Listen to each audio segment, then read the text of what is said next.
Olá! Estamos aqui de novo, juntinhos, para dar continuidade ao livro do Nathaniel Branden, Como Aumentar Sua Autoestima.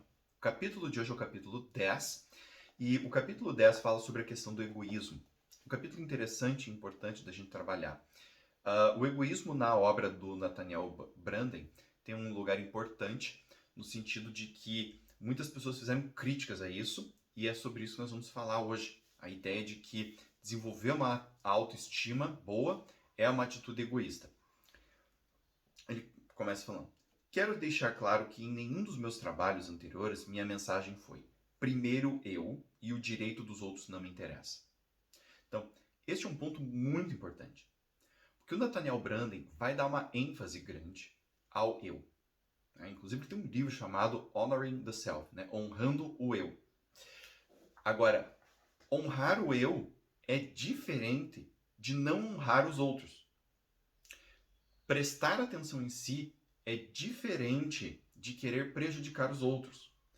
Ou a ideia na prática, a prática de você manter um eu forte não implica em manter outros fracos. Ele vai falar o seguinte: é muito fácil classificar de narcisistas aqueles que falam sobre perseguir o crescimento pessoal ou aprimorar a autoestima. O narcisismo pode ser facilmente encontrado, mas individualismo, autoestima, autonomia, preocupação com o desenvolvimento pessoal não são traços narcisistas. E isso é bem importante ficar claro. O narcisismo é uma condição de autoabsorção doentia e excessiva que surge de um sentimento enraizado de carência e deficiência interior. O irônico é que certas imperfeições tipicamente atribuídas a pessoas com egos fortes, como mesquinharia, competitividade agressiva, facilidade excessiva para se ofender, são de fato aflições peculiares aos egos fracos. Então, o que o Nathaniel Branden está fazendo aqui uma grande diferenciação é: nós temos uma cultura que fala que pessoas que têm uma personalidade forte são essas pessoas com esses traços narcisistas. E o narcisismo não é uma personalidade forte, é uma personalidade frágil. Porém, o narcisista, em relação a esta personalidade frágil, lida hipercompensando. Ou seja, ele ataca. E por atacar, o narcisista consegue se defender e se proteger. Mas isso não quer dizer que ele é forte. Inclusive, geralmente os narcisistas tendem a atacar as pessoas que eles sabem que eles vão conseguir conquistar. Geralmente o narcisista... Dificilmente, por exemplo, você vai ver duas pessoas narcisistas, bem narcisistas, se relacionando. E geralmente quando isso acontece, é briga o tempo todo. São relacionamentos muito difíceis.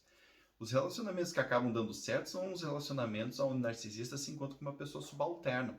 Porque aí há um complemento. Eu quero mandar, ele quer obedecer. Tá?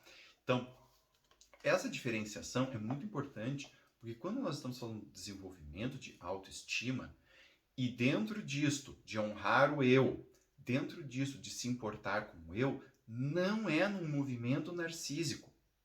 Não é num movimento onde eu sou mais importante do que você. Nathaniel Branden, inclusive, tem uma frase, que a boa autoestima é o estado de quem não está em guerra, nem consigo, nem com os outros. Então, essa ponte para com os outros, ela é sempre existente dentro do trabalho da autoestima. E nós não vamos desejar que a pessoa dê autoestima, uma autoestima elevada, por exemplo, não é a pessoa que se blinda contra o mundo. Ou a pessoa que é foda, e por eu ser foda eu sou melhor do que você. Isso não existe dentro de um trabalho de desenvolvimento de autoestima. O honrar o eu é uma questão completamente diferente. Tá? A polarização do eu e os outros, ou do eu e o mundo, não tem base na realidade. Na verdade, quanto maior o nível de autoestima do indivíduo, mais ele tratará os outros com respeito, gentileza e generosidade. Claro, porque se eu estou bem comigo, não há motivo para eu te tratar como um ser inferior. E isso seria o narcisismo. Se eu tenho uma avaliação positiva minha e Reconheço meus defeitos. E lembrem-se, ao longo dos vídeos, sempre ficou muito claro isso. E no trabalho do Nathaniel Branden, isso também é um fator muito importante. A boa autoestima lida com a verdade, e a verdade inclui aquilo que eu faço de bom e aquilo que eu não faço de bom. Inclui minhas qualidades e inclui meus defeitos, inclui a minha expansão e os meus limites. Então, se eu estou em paz com tudo isto e vejo isso em você, eu não vou te tratar mal. Eu não vou te menosprezar por causa disso. Pelo contrário, eu vou te ajudar a perceber isso. Eu vou ser empático com isto. Eu não vou ser conivente. Porque se for conivente, eu não estou te ajudando, eu também não estou me ajudando a desenvolver uma relação saudável. Agora, a partir do momento que eu tenho uma autoestima bem desenvolvida, o teu problema, os teus defeitos, as tuas virtudes, todas essas coisas fazem parte de ti e eu respeito isso. As pessoas que não possuem amor próprio têm pouca ou nenhuma capacidade de amar os outros. Aqueles que vivenciam dúvidas e inseguranças profundas tendem a ver os outros seres humanos como assustadores e hostis. Quem tem pouca ou nenhuma autoestima, nada tem para contribuir com o mundo. No sentido de que, se a minha autoestima é baixa, eu vou tentar fazer o quê? Te manipular. Eu vou tentar fazer o quê? Fazer você se sentir mal para que você baixe e fique abaixo de mim. Ou no mesmo nível. Né? Então, os movimentos de pessoas que não se amam, os movimentos das pessoas com baixa autoestima, são de puxar os outros para baixo, para nivelar por baixo. Se eu ganho 10, eu quero que todo mundo ganhe 10 ou que ganhe 8 para me sentir bem. E isso também tem a ver com narcisismo. Tá? Então, o movimento da autoestima é, se eu estou ganhando 15, eu quero que as pessoas também ganhem 15. Vai com que todo mundo fique nesse patamar mais alto e a gente possa se divertir mais. Né? Essa é a busca. Né? E em momento algum eu quero estar acima dos outros. Bem pelo contrário. Se eu vejo alguém, né, que está numa situação melhor do que eu quero aprender. E eu não me sinto por baixo desta pessoa. Eu sinto que esta pessoa tem coisas a contribuir para mim. Aí, dito isso, devemos nos perguntar por que os conceitos de autoestima e autorrealização parecem tão ameaçadores para algumas pessoas. Por que apenas as metas, entre aspas, sociais são respeitáveis? E aí ele vai colocar: quase todos os sistemas éticos que chegaram a ter alguma influência no mundo foram variações sobre o tema da autorrenúncia e do autossacrifício. Né? Inclusive na tradição cristã, isso é muito óbvio. Cristo se sacrifica pelos nossos pecados. Então, o autossacrifício é uma marca emblemática dentro do cristianismo. Enquanto o desprendimento é igualado à virtude, o egoísmo é considerado sinônimo do mal. Nesses sistemas, o indivíduo é sempre vítima, desorientado e obrigado a ser altruísta e a estar a serviço de algum valor supostamente mais elevado.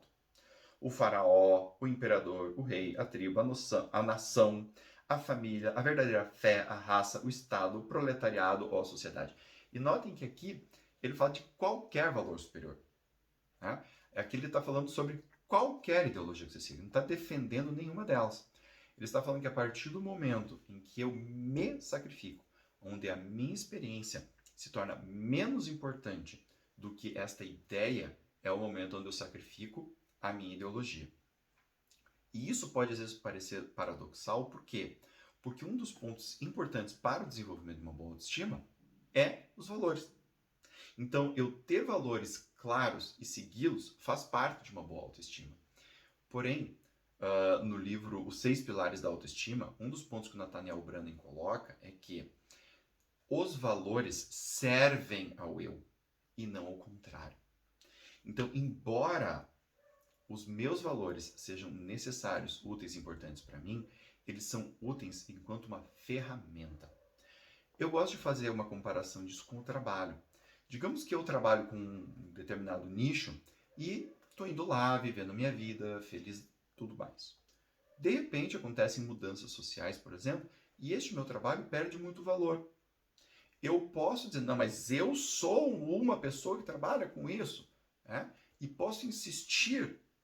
Ou eu posso olhar e ver, pera lá, o meu nicho de mercado não está indo muito bem.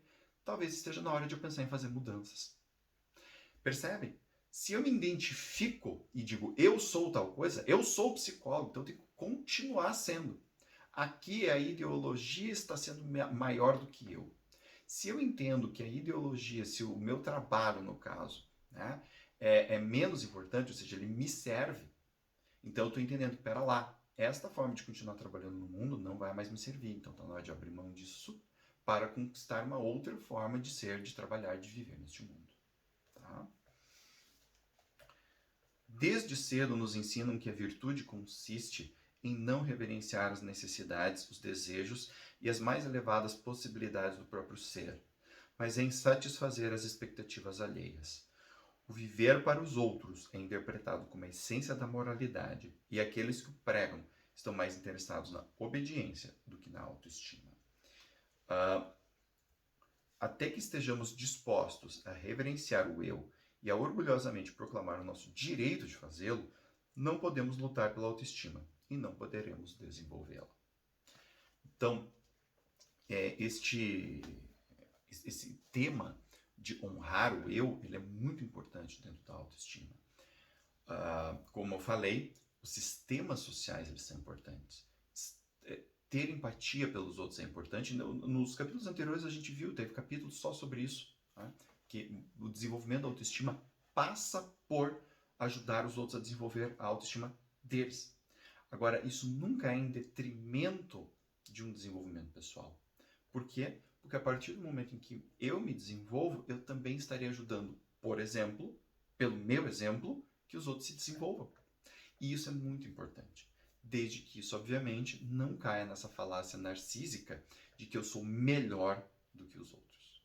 Espero que vocês tenham gostado desse capítulo e que tenha ajudado vocês a perceber que existe uma diferença entre ter o ego inflado e você ter um eu forte. Ok? Um abraço e até o próximo vídeo.